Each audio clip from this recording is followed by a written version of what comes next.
আসসালামু আলাইকুম। সবাইকে স্বাগত জানাই নতুন একটি ভিডিওতে। সবার প্রতি অনেক অনেক দোয়া, অনেক অনেক ভালোবাসা জানিয়ে আজকের ভিডিও শুরু করছি। কেমন আছেন সবাই? আশা করছি যে যেখান থেকে দেখছেন সবাই খুব ভালো আছেন, সুস্থ আছেন এবং নিরাপদে আছেন। সকালের নাস্তার পর্ব হয়ে গেছে, তারপরে এই তো ভাত বসিয়ে দেব বলে চাল ধুয়ে নিচ্ছি। আর আজকে ভিডিও এখান থেকেই শুরু করেছি আপনাদেরকে সাথে নিয়ে। তো দেখা যায় কি সকাল সকাল আমি ভাত রান্নাটা বসিয়ে দেই, রাইস কুকারে রান্না করি বলে অনেক সময় কারেন্ট থাকে না। তো সেজন্য আগে আগে একটু রান্নাটা বসিয়ে দিলে ভাত তাড়াতাড়ি হয়ে যাবে, আর এই ভাত রান্নার পাশাপাশি আমার অন্যান্য কাজ কিছু গুছিয়ে নেওয়াও হয়ে যাবে।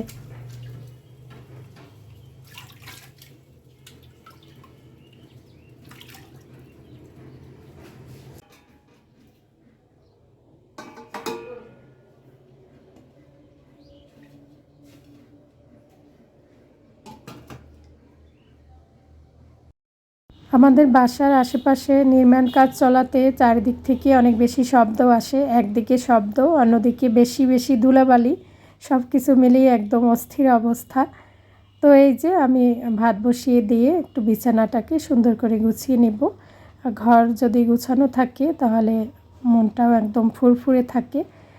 একটু কষ্ট করে যদি ঘরবাড়ি পরিষ্কার পরিচ্ছন্ন করে গুছিয়ে নেওয়া যায়, তারপরে দেখা যায় কি চারিদিকে যখন দেখি গোছানো পরিপাটি, মনটাই ভালো হয়ে যায়, অনেক বেশি ভালো লাগে। হয়তো এই কাজগুলো করতে একটু কষ্ট হয় এই গরমের মধ্যে, তবে যখন দেখি যে ঘরটা একদম গোছানো পরিপাটি তখন অন্যরকম একটা শান্তি লাগে। এই গরমের মধ্যে কাজ করা অনেক বেশি কষ্টের। আমরা তো ঘরের মধ্যে বসে কাজ করি, যারা রাস্তাঘাটে খেটে খাওয়া মানুষগুলো কাজ করে গরমের মধ্যে তাদের তো অনেক বেশি কষ্ট হয়। মাঝে মাঝে এগুলো ভাবলে অনেকটাই খারাপ লাগে যে আমরা চাইলে তো একটু ঘরে বসে রেস্ট নিতে পারি বা একটু ফ্যানের নিচে বসতে পারি। কত বয়স্ক মানুষ আছে রিক্সা চালায়, তো তাদের এই গরমের মধ্যে রোদের মধ্যে কত যে কষ্ট হয়। তো যাই হোক, আল্লাহ সবাইকে হেফাজতে রাখুন, আল্লাহ সবাইকে সুস্থ রাখুন, ভালো রাখুন, এই দোয়া করি। এই যে খাটের এই জায়গাটাতে ধুলা পড়ে একদম সাদা হয়ে গেছে, প্রতিদিনই মুছতে হয় আর প্রতিদিনই এইভাবে ধুলার আস্তরণ পড়ে যায়, দেখতে অনেক বেশি খারাপ লাগে। সেই সাথে এগুলো তো আমাদের স্বাস্থ্যের জন্য ভালো না ধুলাবালি। তো যতটা পারি চেষ্টা করি একটু পরিষ্কার করে রাখতে। রাস্তার পাশে বাসা একদিকে, আর দেখা যায় কি পাশে হচ্ছে নির্মাণ কাজ চলছে, তো সব কিছু মিলিয়ে ধুলাবালির পরিবেশটাই বেশি। তো কিছুই করার নেই, এই তো পরিষ্কার করে রাখতে হবে। এই ধুলাগুলো আসে কিন্তু জানালা দিয়ে, দরজা দিয়ে, বারান্দার এই যে দরজা জানালা, এগুলো তো এই গরমের মধ্যে বন্ধ করেও রাখা যায় না। তারপরে অনেক সময় বন্ধ করে রাখি, কিন্তু ঘর একদম গরম হয়ে যায়, আবার দরজা জানালা একটু খুলে দিতে হয়। তো সেই ফাঁকি একদম ধুলোবালিগুলো চলে আসে ঘরের মধ্যে। তো এগুলো এইভাবে করে পরিষ্কার করে নিতে হয় প্রতিদিনই। পরিপাটি পরিষ্কার পরিচ্ছন্ন ঘর মানে মনের শান্তি। সত্যি কথা বলতে এই যে কাজগুলো, এগুলো এই গরমের মধ্যে করতে কিন্তু অনেকটাই কষ্ট হয়, তবে এই কাজগুলো করার মধ্যেও একটা আলাদা শান্তি অনুভব হয় যখন দেখি যে না, নিজের সংসারের সব কিছু পরিপাটি গুছানো, তখন কিন্তু অনেক বেশি ভালো লাগে। শুধু আমার না, প্রতিটা মেয়েরই এরকমই। আর সামনে তো কোরবানির ঈদ চলেই আসছে, আর বেশি দিন বাকি নেই। তো এই সময়টাতে প্রতিটা গৃহিণী কিন্তু অনেকটা ব্যস্ততার মধ্যেই সময় পার করছেন। সবারই ব্যস্ততা, ঘর গোছানো, ঈদের প্রস্তুতি, ঘর বাড়ি সব কিছু পরিষ্কার পরিপাটি করা, একটু মশলা রেডি করে রাখা, কত শত ব্যস্ততায় সময় কাটে। তো যাই হোক, আগেরকারের দিনের মানুষরা কিন্তু এত আগে অনেক কাজ গুছিয়ে রাখতো না, যেমন মশলা বাটাবাটির কাজ। যেদিন দরকার হতো সেদিনই কিন্তু তারা কষ্ট করে পাটায় পিষে মশলা রেডি করে রাখতো। আর এখন তো আমাদের কত সুবিধা, ব্লেন্ডারে মশলা রেডি করে রাখি, তাছাড়া কাপড় চোপড় ওয়াশিং মেশিনে ধোয়া হয়, সব কিছুই এখন কাজের অনেকটাই সুবিধা, অনেকটাই কষ্ট কম গৃহিণীদের। আগেরকার দিনের মানুষ, বিশেষ করে আমাদের নানি দাদিদের আমলে, তারা তো নিজের হাতে সব কাজ করতো। আর দেখা যেত যে কাপড় চোপড় ধোয়া মোছার কাজ কিন্তু তারা নিজের হাতেই করতো। আর এখন কি হয়, এখন তো আমরা ওয়াশিং মেশিন দিয়ে কাপড় চোপড় ধুয়ে থাকি। তাছাড়া দেখা যেত অনেক বেশি মশলা তারা পাটায় বেটে নিত। ঈদের দিন সকালবেলা সকালে একদম শুরু করতো মশলা বাটাবাটির কাজগুলো করতো। আর এখন দেখা যায় কি আমরা ব্লেন্ডারে মশলা রেডি করে রাখি, অনেক কাজ গুছিয়ে রাখি আগে থেকে। এখন তো অনেক কিছুই সুবিধা হয়ে গেছে।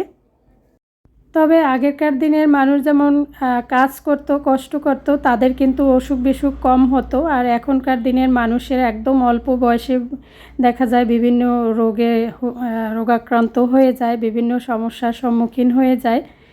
তো যাই হোক, আগে আসলে দেখা গেছে যে ফ্রেশ খাবার খাওয়া হতো, কোনো খাবারই ভেজাল ছিল না। আর এখন আমরা যা খাই সব কিছুতেই ভেজাল থাকে। এই জন্যই দেখা যায় কি এখন মানুষের বিভিন্ন ধরনের জটিল জটিল সমস্যা দেখা যায়, বিভিন্ন রকমের অসুখ বিসুখ হয়ে থাকে। অল্প বয়স থেকে শুরু করে মধ্যবয়সী মানুষ বিভিন্ন রকম রোগে আক্রান্ত হয়ে যায় অল্প বয়সী। আর আগে দেখা গেছে কি অনেক বছর বয়স পেত, আর এখন তো অল্প বয়সী মানুষ মারা যাচ্ছে। তো যত বেশি সুবিধা তত বেশি আবার অন্য দিক থেকে সমস্যা। তো বন্ধুরা, ধৈর্য ধরে যারা আমার ভিডিওর সাথে আছেন তাদের সবাইকে জানাই অসংখ্য ধন্যবাদ। যারা সবসময় লাইক কমেন্ট করে আমাকে নতুন একটি ভিডিও বানাতে উৎসাহিত করেন, তাদের প্রতি আমি অনেক অনেক কৃতজ্ঞ। তাদের জন্য অনেক অনেক দোয়া, অনেক অনেক ভালোবাসা। সত্যি কথা বলতে আপনাদের ভালোবাসা পেলে হয়তোবা একদিন একটু একটু করে সামনে এগোতে পারবো। তো ঘরবাড়ি গোছানো তো হয়ে গেছে, রান্নাবান্না করতে হবে। যতই পরিপাটি পরিষ্কার পরিচ্ছন্ন করি না কেন, অন্যান্য কাজের পাশাপাশি রান্নাটাও সময়ের মধ্যে করে নিতে হয়। তো এই যে গরুর কলিজা রান্না করব বলে কলিজা পরিষ্কার করে নিচ্ছি এবং একটু আপনাদের সাথে শেয়ার করছি। সামনে তো কোরবানির ঈদ, এই কাজগুলো তো করতে হবে। নতুন গৃহিণী আপুদের জন্য একটু শেয়ার করে নিচ্ছি। তো কলিজা যদি এইভাবে একদম গোটা থাকা অবস্থায় উপরের আবরণটা তুলে নেওয়া যায় তাহলে কিন্তু অনেকটাই ভালো হয়। আর কলিজার ভিতরে কিন্তু অনেক বেশি রক্ত থাকে, তো একটু পানিতে ভিজিয়ে রেখেছি আমি। তারপরে এই যে উপরের আবরণটা সুন্দর করে আমি আলতো হাতে আর কি উঠিয়ে নিচ্ছি। এটা কিন্তু উঠিয়ে নেওয়া খুবই সহজ। এই যে দেখুন, একদম এইভাবে করে টান দিলেই উঠে যায়। তো গরুর কলিজা ভুনা করা তো সবাই পারে, বা কলিজা পরিষ্কার করা। তো নতুন গৃহিণী আপুদের জন্য একটু শেয়ার করে দিলাম। এইভাবে যদি গোটা কলিজা পরিষ্কার করে নেওয়া যায় এইভাবে করে, তাহলে কিন্তু অনেক বেশি ভালো হয়। তো আমি দুই সাইডের এই যে উপরের আবরণটা এইভাবে করে আমি টেনে টেনে তুলে নিয়েছি সুন্দর করে। তো দেখা যায় কি এই আবরণটা যদি থাকে, এই অবস্থায় রান্না করলে কিন্তু কলিজা একদম শক্ত শক্ত হয়, খেতে ভালো লাগে না। একটা সময় ছিল আমি কিন্তু এগুলো পরিষ্কার করা জানতাম না, তখন দেখা গেছে যে আমি এই উপরের আবরণটা সহই রান্না করেছি। তো যাই হোক, আসলে হয় কি আমরা কাজ করতে করতে অনেক কিছু শিখে যাই। আর বিশেষ করে আমাদের মেয়েদের কিন্তু কাজ শেখাতে হয় না। আমরা যখন বাস্তবতার সম্মুখীন হই তখন নিজে থেকে আসলে কাজের হাত চলে আসে। তো এটাই আর কি, আমরা কোনো কাজ আগে থেকে শিখি না। বেশিরভাগ মেয়েরাই কিন্তু বিয়ের আগে কোনো কাজই করতে পারে না সেইভাবে। তবে বিয়ের পরে আস্তে আস্তে যখন সংসারের কাজগুলো সামনে আসে তখন নিজে থেকেই প্র্যাকটিস করতে করতে অনেক কাজে পারদর্শী হয়ে যায়। একটা সময় একদম সুগৃহিণী হয়ে যায়, পারদর্শী হয়ে যায় সব কিছুতে। তো এই যে আমি কিন্তু ছোট ছোট টুকরো করে কলিজা কেটে নিয়েছি, কলিজা ভুনা করব। তো এইভাবে করে পানি দিয়ে বারবার ধুয়ে নিয়েছি। তবে আমি কিন্তু একটু গরম পানি দিয়ে ভালো করে ধুয়ে নিয়েছি। আর গরম পানি দিয়ে একটুখানি সময় নিয়ে আমি চুলায় জাল দিয়েও নেব। এতে করে যেটা হবে যে এই কলিজার মধ্যে যদি কোনো গন্ধ থাকে বা রক্ত থাকে সেটা বের হয়ে যাবে। তো আমি এখানে গরম পানি দেওয়ার উদ্দেশ্য এটাই যে গরম পানি দিলে চুলার উপরে দিলে কিন্তু বেশি একটা আগুনের জাল দিতে হবে না। আর এইভাবে করে গরম পানি দিয়ে ভিজিয়ে রাখলেও অনেকক্ষণ তাহলেও কিন্তু এই কলিজার ভিতরে যে একটা গন্ধ থাকে বা রক্ত থাকে সেগুলো পরিষ্কার হয়ে যায়, গন্ধমুক্ত হয়ে যায়। তো এই পানির সাথে চাইলে কিন্তু একটু ভিনেগার দিয়েও পরিষ্কার করে নেওয়া যায়। এতে করেও কলিজার ভিতরে যে ময়লা সেগুলো পরিষ্কার হয়ে যায়, সাথে সাথে কলিজা থেকে যে একটা গন্ধ থাকে সেটাও কিন্তু পরিষ্কার হয়ে যায়। তো এই যে আমি ছোট ছোট টুকরা করে নিয়ে এইভাবে করে একটু গরম পানি দিয়ে 2 মিনিটের মতো চুলায় দিয়ে জাল করে নিয়েছি। বেশি করে জাল দিলে কিন্তু আবার এই কলিজাগুলো একদম বেশি শক্ত হয়ে যায়। তো এর ফাঁকে আমি একটু সবজি গুছিয়ে নিচ্ছি। এই সবজিগুলো কেনা হয়েছিল, তো সবজিগুলো গুছিয়ে রেখে দিব। আসলে গরমের মধ্যে একদিন সবজি যদি কেটে রাখে তারপরেই কিন্তু একদম নেতিয়ে যায়। বাজার থেকে কিনে আনলে তো এরকমই হয়, আর যারা নিজের গাছ থেকে পেড়ে খায় তাদের কথা তো আলাদা, একদম ফ্রেশটাই খেতে পারে। তো এই যে কলিজাগুলো একটু গরম পানিতে ভাপিয়ে নিয়েছি। এতে করে কিন্তু এই কলিজার ভিতরে যদি কোনো রক্ত থাকে, গন্ধ থাকে, সেগুলো দূর হয়ে যাবে। সাথে একটু লেবু রস বা ভিনেগার দিয়ে পরিষ্কার করে নিলেও অনেক বেশি ভালো হয়। তো সুন্দর করে কলিজা পরিষ্কার করে নিয়েছি, আর তারপরে এখন তো কলিজা ভুনা করে নিব। প্রথমে একটু পেঁয়াজ বেশি করে দিয়ে হালকা লাল লাল করে ভেজে নিয়ে এর মধ্যে বাটা মশলাগুলো দিয়ে দিব। আসলে এই রান্নাগুলো একদমই সহজ, যারা পারে তাদের কাছে তো সহজই লাগে, আর যারা পারে না, যেমন একটা সময় আমিও পারতাম না, আমার কাছে অনেক বেশি কঠিন মনে হতো এই রান্নাগুলো। তো আমি খুব বেশি একটা রান্নায় পারদর্শী না, তবে যা রান্না করি সবাই কিন্তু প্রশংসা করে যে না, রান্নাটা অনেক ভালো হয়েছে। তো এটা পেলে তো অনেক বেশি খুশি হই। সবাই তো নিজের প্রশংসা শুনতে পছন্দ করে। তো এখানে কিন্তু আমি পরিমাণ মতো আদা রসুন দিয়ে দিয়েছি, একটু পেঁয়াজ বাটাও দিয়েছি, আর হলো পেঁয়াজ কুচি দিয়েছি। একটু পানি দিয়ে ভালো করে একটু কষিয়ে নিয়ে এর মধ্যে গুঁড়া মশলা দিয়ে দিব, ধনিয়ার গুঁড়া, জিরার গুঁড়া, মরিচ হলুদের গুঁড়া। তো এই মশলাগুলো দিয়ে ভালো করে কষিয়ে নেব। আসলে রান্না সবাই করতে পারি, এক একজন এক এক রকম করে রান্না করে।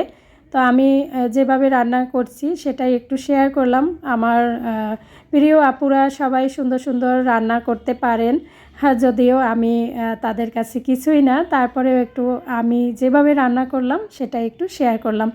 তো এই যে কলিজা ভুনার মধ্যে কিন্তু বেশি পরিমাণে মশলা হয়ে গেলে কলিজা তিতা লাগে। তো এই মশলা দেওয়ার ক্ষেত্রে একটু খেয়াল করে মশলা দিতে হয়, আন্দাজ করে মশলা দিতে হয়। একবারে বেশি দিলে কলিজা খেতে ভালো লাগে না। তো এই কলিজার মধ্যে একটু কয়েক টুকরো আবার মাংসও ছিল। তো যাই হোক, এখন ভালো করে কষিয়ে গরম পানি দিয়ে কষিয়ে তারপরে আমি এই কলিজা ভুনা করে নেব। সাথে ডাল রান্না করব বলে এক পাশে ডাল বসিয়ে দিয়েছি। আসলে এই গরমের মধ্যে পদে পদে অনেক বেশি রান্না করাটা কিন্তু অনেক বেশি কষ্টের।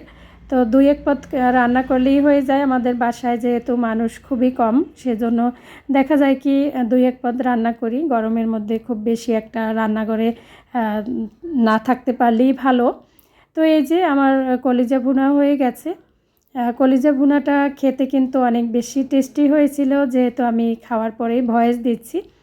তো কলিজা ভুনা মানে রান্না হওয়ার আগে আগে যদি একটু গরম মশলার গুঁড়া ছড়িয়ে দেওয়া যায় তাহলে কিন্তু অনেক বেশি টেস্টি হয় এটা খেতে।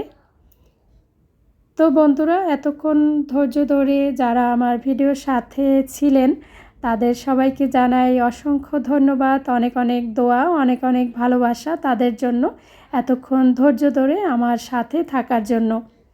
আমার কথাও কাজে ভুল ত্রুটি হয়ে থাকলে আশা করি ক্ষমা সুন্দর দৃষ্টিতে দেখবেন। সবাই ভালো থাকবেন, সবার জন্য অনেক অনেক দোয়া রইল। আজকে তাহলে বিদায় নিচ্ছি। আল্লাহ হাফেজ, আসসালামু আলাইকুম।